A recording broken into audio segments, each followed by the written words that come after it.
सुनील जी, आप ये बताइए, आपके पिताजी के द्वारा जी। एक प्रार्थना पत्र दिया गया था 18 अप्रैल को। जी हाँ। उसके बाद 27 अप्रैल को पुलिस अधीक्षक पीलीभीत को दिया गया था, जी। जिसमें कोई भी कार्रवाई नहीं की गई थी। जी। जिसके बाद आप लोगों के द्वारा हिंदू संगठनों के साथ मिलकर एसडीएम बीसलपुर को राज्यपाल के नाम ज्ञापन दिया गया था, जी। जिसके कई दिन बीत जाने के बाद पुलिस के द्वारा इसमें दिखाया जा रहा है कि ये घटना फर्जी है। आप अपना कोई मकान बेच रहे हैं या फिर किसी का खरीद रहे हैं, उससे क्षुब्ध होकर आपने फर्जी घटना का ड्रामा किया है। क्या जी। सच्चाई है क्या इसमें? जी नहीं, ऐसा तो कुछ नहीं है। किसी की ज़मीन जगह को लेकर मुझे संबंध में कोई मतलब नहीं और ना ही ये चीज़ मेरे संज्ञान में है।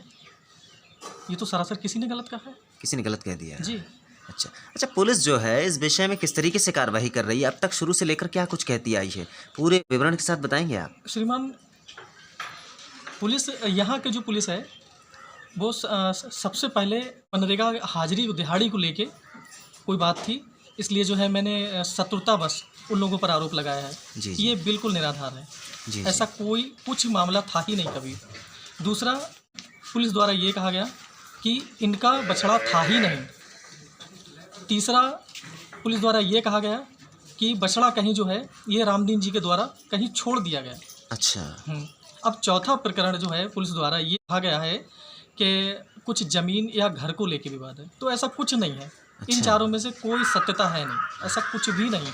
तो इस तरीके की पुलिस की कार्रवाई है, उसे आप किस नज़र से देख रहे हो? श्रीमान, ये तो एक पक्षीय हो रहा है। एक पुलिस पक्षीय द्वारा कार्रवाई की जा रही है।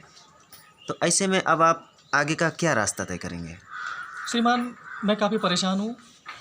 हमारे यहाँ पर माँ बहनें सियानी हैं और यहाँ पर कई जगह पे मैंने कुछ लोगों के मुँह ये सुना है कि पूरे परिवार को समाप्त कर दो और गांव में चंदा करके हम निपट लेंगे, जो भी केस होगा उसको निपट लेंगे। तो श्रीमान, इस तरीके से मैं कई दिनों से इतना भयभीत है, इतना परेशान है कि खाना नहीं बन रहा है। बहुत ज़्यादा दुखी हैं हम लोग और पलायन कर जाएंगे। पलायन कर जाएंगे जी। तो ऐसे ही मतलब क्या दिक्कत है जो पलायन कर जाएंगे? दिक्कत क्या श्रीमान, अब बहनें हमारे यहाँ सियानी हैं कि कल को हम अगर हमारी इज्जत पर कोई आँच आती है, कोई दाग लगता है, जी। तो इस कंडीशन में हम कैसे रह पाएंगे यहाँ पर, क्योंकि गांव में कई जगह इस तरीके की चर्चाएं हो रही हैं। अच्छा, बीसलपुर पुलिस से आपको न्याय की उम्मीद है या फिर शासन स्तर से न्याय की श्रीमान, उम्मीद? मैं कैसे कह सकता हूँ कि 3 जगह प्रार्थना पत्र देने के पश्चात भी एक पक्षीय ही पुलिस न्याय कर रही है, तो मैं क्या उम्मीद कर सकता हूँ बीसलपुर पुलिस या पीलीभीत पुलिस से? तो मुझे तो बस अब यही है कि अगर हमारे माननीय योगी जी के समय में इस सरकार में अगर हमें न्याय नहीं मिलता है तो मैं किसी से उम्मीद कर ही नहीं सकता। अच्छा, हिंदू संगठन आपके साथ खड़ा है, जी। वो लोग आपको आश्वासन दे रहे हैं, नहीं दे रहे हैं? श्रीमान, आश्वासन देते हैं, आश्वासित करते हैं, लेकिन पुलिस प्रशासन जो है इस चीज़ को दबाने की कोशिश कर रहा है। पुलिस प्रशासन दबाने की कोशिश कर रहा है। जी। आपके द्वारा ये भी बताया गया था कि आपके घर के बाहर पाकड़ के नीचे किसी ने फायर भी किया था रात के 11 बजे के बाद। जी। आपने व्हाट्सएप ग्रुप पर भी डाला था, विश्व हिंदू परिषद जो बीसलपुर प्रखंड समिति का ग्रुप है, उस पर भी आपने उसको साझा किया था।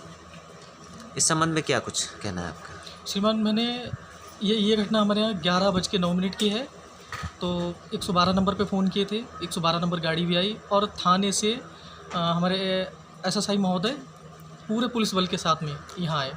जी। आने के बाद में उन्होंने पड़ताल की। पड़ताल करने के बाद में मुझसे अजीब से तरीके से बोले, कहा कि तुम लोग चीखे क्यों नहीं, तुझे चीखना चाहिए था, चिल्लाना चाहिए था। अच्छा। श्रीमान, घर के दरवाजे पर फायर होता है, रात्रि 11:09 का समय होता है। फायर होने की कंडीशन में आदमी उस समय सहम जाता है, डर जाता है कि दरवाजे पे फायर हुआ है। क्या मैं इस कंडीशन में चीखता? पूरे मोहल्ले में मुस्लिम आबादी है और सभी पूरा गांव लगभग खिलाफ है इस समय मुझसे, तो क्या मेरे चीखने पुकारने पर मेरी मदद के लिए कोई आता? जी जी। ये समझना चाहिए पुलिस प्रशासन को। तो अब आप क्या चाहते हैं कि न्याय मिलना चाहिए? बिल्कुल श्रीमान, मैं न्याय ही चाहता हूँ, मुझे न्याय मिलना चाहिए और मैं माननीय मुख्यमंत्री महोदय उत्तर प्रदेश से ये निवेदन भी करता हूँ कि यदि आपके सरकार में मुझे न्याय नहीं मिला तो हम लोग यहाँ से पलायन तो कर ही जाएंगे। जी जी। और हो सकता है कि हम लोग आत्मदाह करने पर भी तैयार हो जाएं। आत्मदाह भी कर सकते हैं? जी हाँ। अगर न्याय मिलता है तब तो नहीं करेंगे ना ऐसा? नहीं, अगर न्याय मिलता है तो कहीं ना कहीं हमें जीने की उम्मीद दिखाई देगी और यदि नहीं होता है तो फिर हमारी 4 बहनें हैं, सियानी बहनें हैं, बाकी परिवार है। इसके अतिरिक्त हमारा कहीं घर नहीं है। एक गरीब परिवार से हूँ, दलित वर्ग से हूँ। कहाँ जाऊँगा इतने बड़े परिवार को लेकर, क्या करूँगा? फिर तो वही रास्ता एक निकलता है कि हम सारे लोग सम्मिलित होकर एक आत्मदाह कर लेंगे। ऐसा कुछ करने की कोई आवश्यकता नहीं है। फिलहाल सभी लोग आपके साथ में हैं। इस घटना में जो भी दोषी हैं उसके लिए हम भी प्रयास करेंगे और आपके साथ लोग भी खड़े हैं, तो इसलिए इतना मायूस मत होइए। श्रीमान, 3 जगह प्रार्थना पत्र देने के बाद में हमारे पुलिस अधीक्षक महोदय पीलीभीत को, उसके बाद माननीय एसडीएम महोदय बीसलपुर को ज्ञापन भी दिया था। हमारे संगठन के साथी सम्मिलित हुए थे उसमें। जी जी। किंतु उसके पश्चात भी हमें जो भी न्याय पुलिस देने को तैयार है वो एक पक्षीय। तो ऐसे में जो पुलिस जांच कर रही है जी इनको हटा दिया जाए, किसी अन्य व्यक्ति द्वारा जांच कराई जाए। जी हाँ, बिल्कुल। और श्रीमान, मैं तो सिर्फ यही चाहता हूँ कि मुझे निष्पक्ष जांच चाहिए। मेरा कहने का उद्देश्य ये नहीं है कि किसी को निर्दोष को सज़ा मिले। जो दोषी हैं इसमें उनको जो सज़ा इस मिलनी समय आपका कहने का मतलब है, इस समय जो भी जांच अधिकारी हैं चाहिए। जी उन सबको इस जांच से हटाकर किसी उच्च अधिकारी के द्वारा जांच कराकर निष्पक्ष कार्रवाई की जाए। जी बिल्कुल। चलिए ठीक है, धन्यवाद। अच्छा माता जी, आपके पति के द्वारा तहरीर दी गई थी, 4 लोगों को नामजद किया गया था, जी जी। उसमें किस तरीके से पुलिस के द्वारा कार्रवाई की गई? कार्रवाई पुलिस, हम थाने गए थे तो वहाँ कोई एप्लीकेशन दे के आए थे और आज तक कोई कार्रवाई नहीं हुई उसमें। कोई कार्रवाई नहीं हुई? नहीं। तो आपको उम्मीद है पुलिस न्याय करेगी? और फिर मैं पीलीभीत भी गई थी, वहाँ भी मेरी कोई सुनवाई नहीं हुई। फिर एसडीएम साहब को भी दिया था जी। एप्लीकेशन, वहाँ उसमें भी पुलिस ने कुछ कार्रवाई नहीं करी है। अब हम बहुत परेशान हैं और हमारी सियानी सियानी जवान बेटियाँ हैं। हम बहुत ज़्यादा परेशान हैं इस चीज़ को लेके। हम कैसे रहेंगे यहाँ पे, और हम गाँव छोड़ के जा रहे हैं। और मोदी जी की सरकार में अगर हमारा कुछ नहीं हुआ तो कब होगा? हम बहुत ज़्यादा परेशान हैं। हमारे घर पर खाना नहीं बन रहा है, इतनी बड़ी दिक्कत हो रही। अच्छा, तो यहाँ जो पुलिस है वो आपके पक्ष में नहीं कार्रवाई कर नहीं रही नहीं, है? आज तक हमारे घर पुलिस नहीं आई इस बारे में कि बछड़े की तलाश करें कहाँ है, क्या हुआ है। अच्छा, हिंदू संगठन तो आपके साथ खड़ा है ना? हाँ, सब संगठन खड़ा है लेकिन फिर भी कुछ नहीं है। पुलिस नहीं इस चीज़ को देख रही। अच्छा, हिंदू संगठन साथ खड़ा है, उसके बावजूद भी न्याय नहीं मिल रहा है? नहीं नहीं, कुछ न्याय नहीं है हमारे साथ। अगर न्याय मिल जाए तो क्या आप पलायन करेंगे इस तरीके से क्या?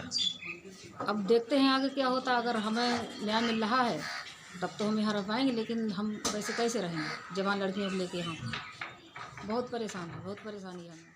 चलिए ठीक है।